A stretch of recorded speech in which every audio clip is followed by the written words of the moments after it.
पण आशा मला असं म्हणायचंय की ह्या ज्या सरगम मॅडम धावून आल्या ते आपल्या प्रार्थनेचंच फलित आहे असं नाही का तुला वाटत? अहो पण मुद्दा असा आहे की आपण जर कुणाचं वाईट केलं नाही तर आपलं वाईट होईलच कशाला? सागर सारखे असंख्य काजवे तुझ्या मागे पुढे चमचम करतील. हा अंधार तुझा खरा सोबतीये. याउलट राहुल बरोबर तू सुद्धा यात फसवली गेलीयस. पण जर मी प्रायश्चित्त घेण्याचं कारण नसेल तर मग मी सूड घ्यावा का? आपण 27 मिस कॉल केलेले. मी सागर बोलतोय. मला लगेच येऊन भेट. तुझ्या आशीर्वादामुळे मला वेगळेपण प्राप्त झालंय. तुझा आशीर्वाद असाच पाठीशी राहू दे. याच्याबरोबरची सगळी मुलं सेटल झालेली आहेत पण यांचं अजून कशात काय नाही त्यामुळे थोडासा चिडचिडा झालेला आहे अवी. नाही पण येईल त्याची गाडी हळूहळू रुळावर येईल. सोन्याची अंडी देणारी कोंबडी आहे ती. सोडून गेली असेल तर धर तिला. चुचकारून गोड बोलून आपल्या घरी आण.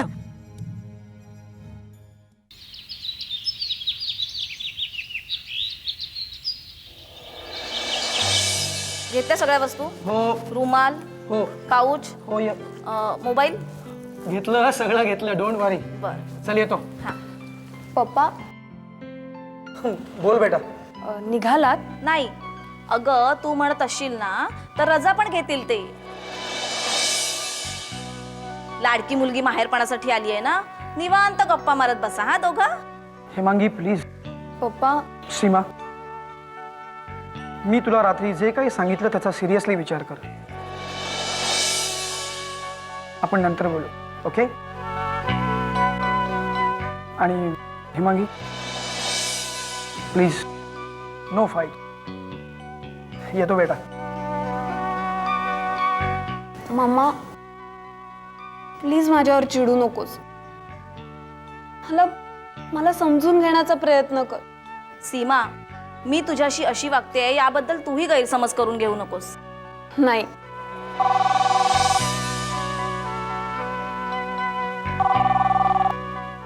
हॅलो हॅलो हॅलो सीमा आहे का?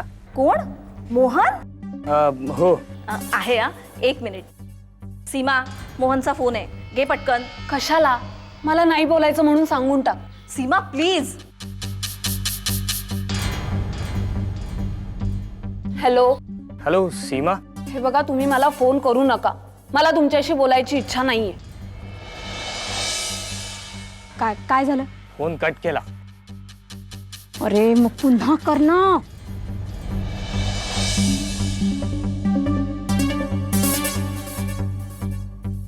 हॅलो तुम्ही मला कशाला फोन करताय? मला तुमच्याशी बोलायची इच्छा नाहीये. सीमा अगं काय निर्लज्ज माणूस आहे हा.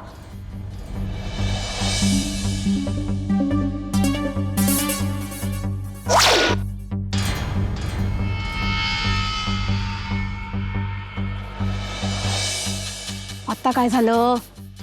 फुकतोय तुझ्या कर्माची फळ.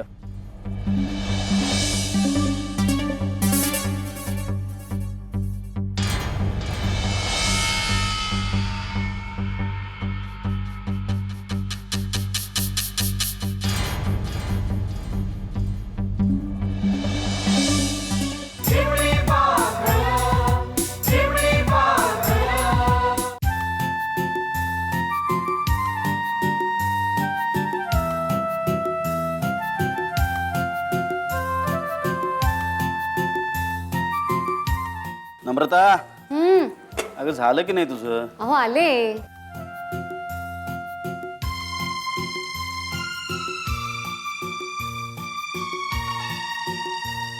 काय म्हणत होतात मगाशी परांजपेंचं? हां अगं काय नाही ग, मगाशी बोलता बोलता अचानक तिथे प्रिया आली ना, म्हणून मी तो विषय जरा टाळला. नम्रता, परांजपे साहेब आज ऑफिसला आले होते. माधुरीनी स्पष्ट नकार देऊ नये. नाही नाही, माधुरीचं तसं काहीच नाही आहे. मग काही नाही, सरदेसाई साहेब तुमच्या घराण्याशी आम्हाला सोयरीक करायची आहे. शिवाय तुमची धाकटी मुलगी लग्नाची झाली आहे तेव्हा. काय परांजपे साहेब असं म्हणाले? अहो मग तुम्ही काय म्हणालात? मी काय बोलणार अगं, मला काही सुचलंच नाही. मी म्हटलं की पहिलं तुझ्याशी डिस्कस करूया आणि नंतर मग. नम्रता, तुला काय वाटतं? हो काय म्हणणार, एवढं चांगलं स्थळ आपणहून चालत आलं आपल्या मुलीसाठी, चांगलंच आहे ना. माधुरीचं नाही, निदान प्रियाचं तरी भलं होईल. तुम्ही होकार कळवून टाका. अरे पण प्रियाला न विचारता? तिच्याशी काय बोलायचं आहे? माणसं ओळखता येत नाहीत तिला. तिचा तो कुणाल, ते देसाई साहेब, ताप नुसता डोक्याला. नाही नम्रता, तुझं अगदी बरोबर आहे, पण मला वाटतं की एकदा प्रियाशी आपण बोलायला हवं. अहो पण तिने नकार द्यायचा प्रश्नच येत नाही ना. माधुरीने एक स्वतःच्या आयुष्याची माती करून घेतली. प्रियाचं तरी आयुष्य सुखी होऊ देत. नाही पण तरी पण आपण प्रियाला एकदा विचारायला हवं ना. अहो, मला कळत नाही तुम्ही काय एवढं प्रियाशी बोलण्याचं आहे. प्रिया ये ना, बस. काय प्रिया, तुला एक स्थळ चालून आलंय. काय एवढं आश्चर्य वाटण्यासारखं काय आहे त्यात? लहान आहेस का तू आता? तसं नाही, पण अजून ताईचं लग्न व्हायचंय आणि मला करिअर सुद्धा करायचंय. बरोबर, तुझं करिअर. अगं चांगलं इंडस्ट्रियलिस्ट घराणं आहे. लग्नानंतर फक्त चूल आणि मूल नाही करावं लागणार. लग्नानंतरही करिअर करू शकतेस तू. तसं नाही, पण काय? नाही, स्पष्टच विचारते. कुणाला आहे का मनात? तसं नाही, असं काहीच नाहीये. मग कोण आहे? म्हणजे मुलगा कोण आहे? काय करतो? परांजपेंचा मुलगा आहे, प्रवीण. काय?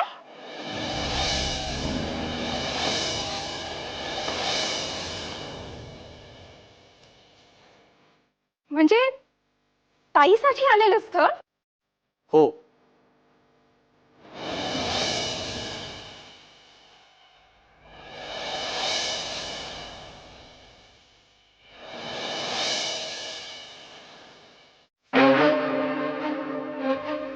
शी, डोकं बिकं फिरलंय की काय मम्मा पप्पांचं? काय झालं प्रिया? अगं प्रिया, अगं तू त्या परांजपेंच्या मुलाला नकार दिलास ना, आता ते माझ्या मागे लागलेत लग्न कर म्हणून त्याच्याशी. प्रवीण परांजपे असंच काहीतरी नाव आहे ना ग त्याचं? असेल ग. मला एक सांग प्रिया, तो मुलगा खरंच खूप चांगला असेल, तुला आवडला असेल, तर लग्न करायला तू काय हरकत आहे ग? नाही, तुझंही लग्नाचं वय झालंच आहे ना. पण म्हणून काय मी कोणाशी लग्न करू का?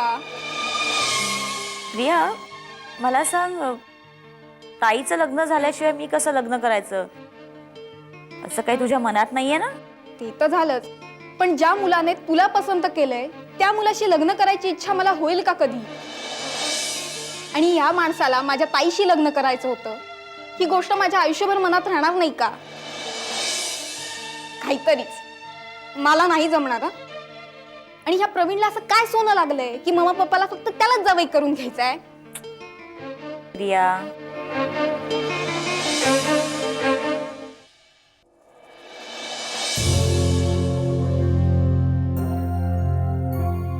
काय ग, लागला का ग फोन? नाही ग, तिलाच ट्राय करते पण तिचा फोन बिझी येतोय. नाटक आहेत सगळी. अभि दादा, मी तिलाच ट्राय करते फोन, अरे पण तिचा फोन बिझी येतोय, काय करू? हे बघ, मी तुला म्हणत नाहीये, त्या मोनिकाचं म्हणतोय मी. सागरची तुरुंगातून सुटका व्हावी म्हणून ही अक्कलकोटला गेली आहे. काय पण भक्ती आहे. खरं वाटतं का ग? व्यसनांच्या आहारी गेलेली ही मुलगी, अवी हे बघ, सांग ना मला, खरं वाटतं का हे सगळं? या ना त्या कारणाने सहानुभूती मिळवायची, दुसरं काही नाही, ढोंगीपणा सगळं. दादा अक्कलकोटला गेली आहे की आणखी कुठे शेण खाते देव जाणे. अवी तोंड सांभाळून बोल. मी बोलतो ते तुला दिसतं, मोनिकाचे धंदे नाही दिसत तुला? अवी हे बघ आई, मी जे सांगतोय ना ते खरं आहे. मोनिका आपल्या सागरला स्वतःच्या जाळ्यात ओढू पाहते. अरे काय बोलतोयस काय तू हे? हे बघ आई, मी तुला सांगितलं नाही, पण एकदा घरात कुणीही नव्हतं, तेव्हा मी स्वतःच्या डोळ्यांनी पाहिलं. सागर आणि मोनिका एकमेकांच्या मिठीत होते. काय? दादा उगाच विपर्यास करून काहीही सांगू नकोस. हे बघ आई, खरं काय ते मी तुला सांगते. अभिदादानी जे काही पाहिलं ते अगदी खरं आहे, पण त्या बाबतीतला संदर्भ हा वेगळा होता. म्हणजे अगं त्या दिवशी मोनिका शरद काकांना भेटायला तिच्या घरी गेली होती, पण तिथे काका नव्हते. तिची आई म्हणजे प्राची काकू आणि तिचा तो कोण मित्र कुणाल, दोघंच जण घरी होते. दोघींची खूप भांडणं झाली आणि कुणालनी तर चक्क तिच्या अंगावर हात टाकला. काय सांगतेस काय तू हे? हो अगं ती बिचारी खूप घाबरली, स्वतःला कशीबशी वाचवत आपल्या घरी धावत निघून आली. आणि तेव्हा घरात कुणीही नव्हतं, फक्त सागर एकटाच घरी होता. अगं रडत रडत ती सागरला बिलगली. ती त्याला बिलगली ते फक्त आधाराची गरज वाटली म्हणून. सागरच काय, त्या जागी दादा असता तरी तिने हेच केलं असतं. अभिदादांनी मात्र काय घडलंय हे न समजता अर्थाचा अनर्थ केला. आई मी तुला खरंच सांगते, सागर आणि मोनिका या दोघांमध्ये स्वच्छ मैत्रीखेरीज दुसरं कुठलंही नातं नाहीये. अगं मी तुला शपथेवर सांगते. काय ते बघा तुम्ही, यापुढे मी कुणाच्याही मध्ये काहीही बोलणार नाही, काहीही बघणार नाही, डोळे मिटून घे.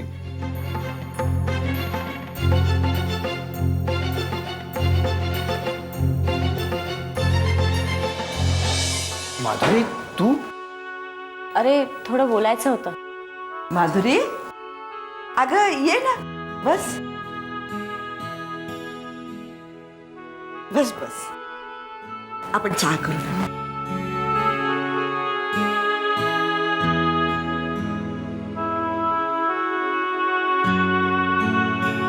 काय झालं?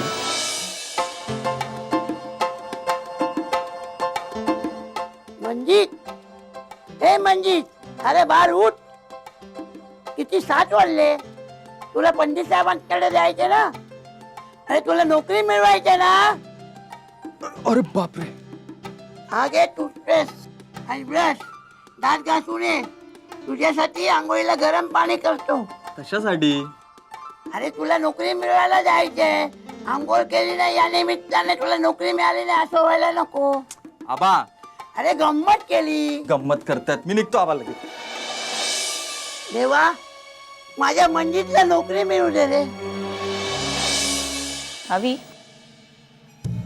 आपल्या बिझनेस बद्दल घरी बोललास का तू? का? खेकड्याची वृत्ती दिसायला नको म्हणून. काय? आपण मध्यमवर्गीय माणसं, बिझनेस करणं झेपणार नाही, नोकरीच शोधत राहा म्हणून सांगायचे. त्यापेक्षा विषय न काढलेला बरा. माधुरी वहिनी चहा घे ना.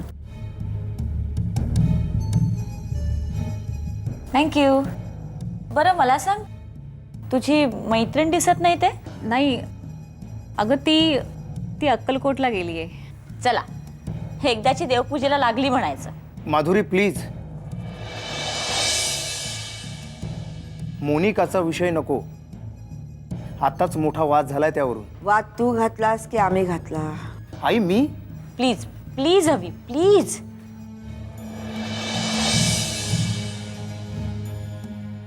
बरं मला सागर बद्दल कळलं म्हणून मी आले.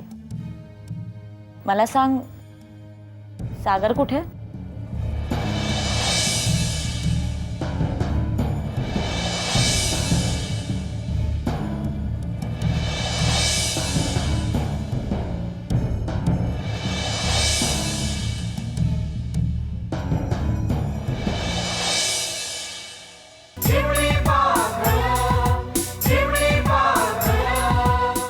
आणि कोण आहे ग? मॅडम, तुम्हाला भेटायला सागर पंडित आलेत. त्याला घेऊन आत ये. ओके.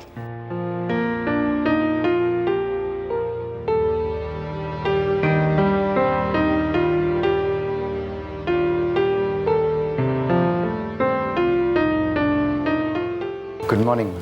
Good morning. बस. आणि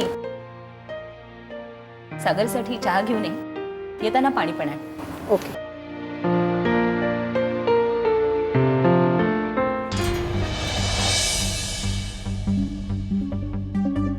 मॅम, तुमचं घर छान आहे.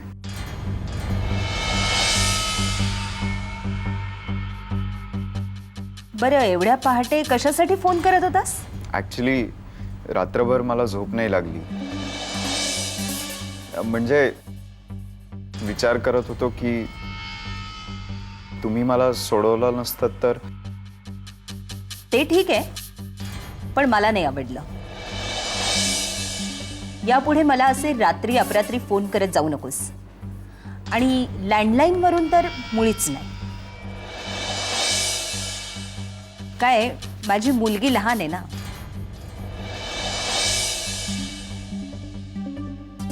झोपमोड होते तिची. शिवाय सकाळी शाळा असते. मुलगी? मॅम, तुमचं लग्न झालंय? तुझा काय संबंध? नाही म्हणजे लग्न झालं असेल किंवा नसेलही, तुला काय करायचंय? I am sorry ma'am. नाही झालेलं लग्न. गुंजन, शी इज माय अडॉप्टेड चाइल्ड. दत्तक घेतलंय मी तिला. Actually I am really sorry ma'am. माझ्यामुळे तुम्हाला त्रास झाला. Weight a minute.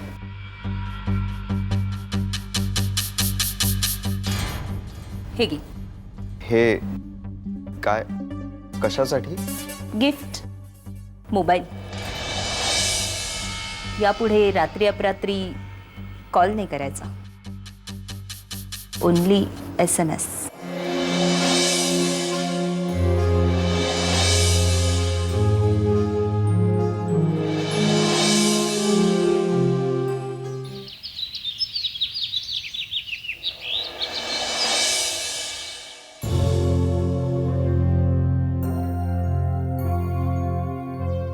आई, काहीच कनेक्शन लागत नाहीये. दादाच्या जान्हवी मॅडम इथे का आले असतील? आणि त्यांनी ते नोटांचे सिरियल नंबर्स का लिहून घेतले असतील? अनु, काय चाललंय? काकू, राहुलचा काही ठाव ठिकाणा लागला का? नाही ना ग ज्योती, मला वाटतं सॉलिड काहीतरी गडबड आहे. म्हणजे दादाचं असं निघून जाणं हे काही साधं सुद्धा नाहीये. अगं, तुला काय म्हणायचंय? नीट सांग ना मला. ज्योती, मागे ती सीमा आली होती ना, तसंच राहुल दादाच्या त्या जान्हवी मॅडम पण आल्या होत्या. राहुल दादाची चौकशी करत होत्या. बरं, मग? मागे दादा पुण्याला पैशाची अरेंजमेंट करायला गेला होता ना. अगं, अशी अडखळतेस कशाला? पटापट सांग ना, काय झालं ते? दादा कुणाकडून तरी पैसे घेऊन आला. ते पैसे अजूनही घरातच आहेत. जान्हवी मॅडमनी ते पैसे आईकडे बघायला मागितले. त्या सगळ्या नोटांवरचे सिरियल नंबर्स लिहून घेतलेत. सिरियल नंबर्स लिहून घेतले? कशासाठी? गोंधळच आहे ग सगळा ज्योती. कोणीतरी त्या प्राची नार्वेकर म्हणून मॅडम आहेत, त्यांच्याविषयी त्या चौकशी करत होत्या. राहुल त्यांना कधी भेटला होता का, त्याच्या बोलण्यातून कधी त्याचा उल्लेख झाला होता का, असं विचारत होत्या. काकू, तुम्हाला नक्की आठवतंय की त्यांनी प्राची नार्वेकर हेच नाव घेतलं होतं? हो, प्राच हेच नाव होतं. पण तू ओळखतेस त्यांना? हां, बहुतेक. म्हणजे माझी मैत्रीण माहिती आहे तुम्हाला, मोनिका. तिच्या आईचंही नाव प्राचीच आहे, म्हणजे पूर्ण नाव प्राची नार्वेकर. पण मला खरंच समजत नाही काकू, तिचा आणि राहुलचा काय संबंध? म्हणजे नोटांवरचे सिरियल नंबर्स, हे सगळं प्रकरण गोंधळात टाकणार आहे. खरंच मला काहीच समजत नाहीये.